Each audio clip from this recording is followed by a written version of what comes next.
A time to be born, in a time to die. So ito yung mababasa natin, no, dito sa Ecclesiastes chapter 3 verse 2, no. So lagi nating tatandaan, whether you like it or not, papayag ka ba o hindi, mamamatay tayong lahat dito sa mundong ito. At mapapalitan tayo ng mga anak natin, mga apo. Dito sa mundong ito, hindi tayo ginawa ng Panginoon para mananatiling buhay dito sa mundong ito na walang katapusan. Ginawa tayo ng Panginoon dito sa mundong ito for His glory, for His kingdom, ayon doon sa sinabi niya sa kasulatan. Ginawa ko sila para sa aking kaluwalhatian. So dito sa mundong ito, lagi nating paghandaan na darating ang mga bagay na kinatatakutan natin.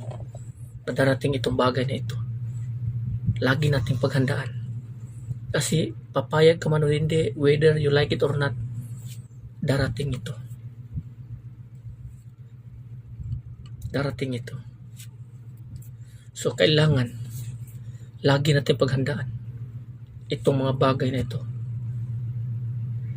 At lagi rin nating tatandaan na after ng katapusan ng panandaliang bahay na ito, itong katawan na ito, dalawa ang patutunguhan natin. Sa dalawang yan, pagpipilian natin yan kung saan tayo dyan nabilong according mismo sa ating mga nagawa dito sa mundong ito na tayo ay nabubuhay pa. Lagi niyong tatandaan at lagi nating tatandaan na dito sa mundong ito, walang pinakamahalaga ang Panginoon. Ang ating pag-asa si Kristo lamang. Walang iba at wala nang iba. Isipin niyo po at piliin niyo po ang tamang landas na tinatahak ninyo sa buhay na ito. Nang hindi tayo malinlang sa ibang mga kaaway. Kasi dumating tayo dito sa mundong ito, ginawa tayo ng ating Panginoon sa tiyan ng ating ina. Pinorma, isinilang, ginagabayan mula sa pagkabata hanggang sa paglaki. Saan tayo nabilong? Kung tayo ay mabilong sa kasalanan, ang bunga ng kasalanan, kamatayan, at yun ang ating aanihin. Lagi nating tatandaan na ginawa tayo for His glory. For His glory.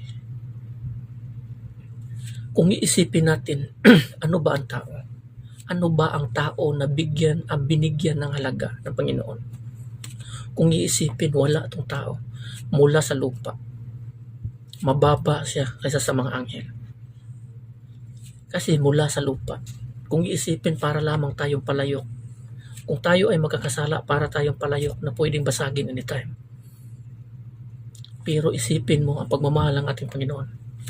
Pinadala niya ang kanyang bugtong anak na Hesus Kristo upang tubusin ang bawat tao na napapailalim sa kasalanan, napapailalim sa kautusan dahil sa kasalanan.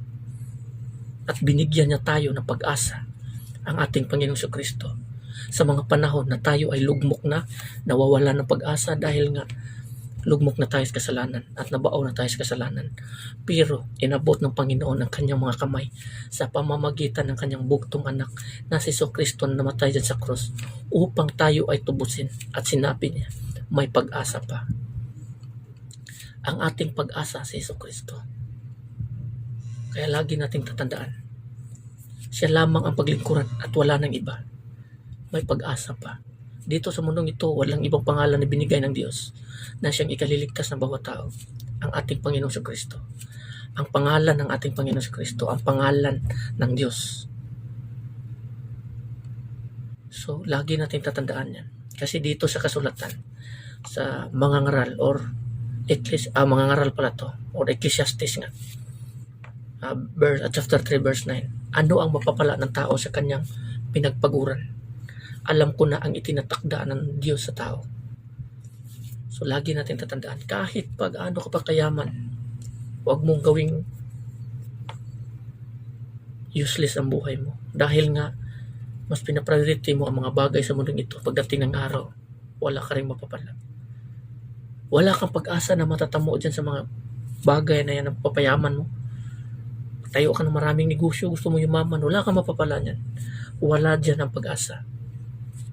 Don't put your hope on the things on earth. Fix your hope on Jesus, sa ating Panginoon lamang. At huwag dito sa mga mundong ito, nalilipas at iiwan natin. Ganito ang madaling pagkaintindi nito. Kung inaasahan mo ang mga kayamanan dito sa mundong ito ay siya magliligtas sa iyo, pagdating ng araw, wala yan. Ikaw ang harap sa Panginoon. Kasi, kung ikaw, mamumuhay ka dito sa kalooban ng ating Diyos, together with Christ, mamamatay ka man with Christ, mabubuhay ka muli with Christ. Pero kung dito sa mundong ito, mamamatay ka without Christ, pagkamatay mo without Christ din, yun ang napakalaking mawawala mo. Mawawala ng isang tao without God. Napakalaki ang mawawala ng isang tao without God.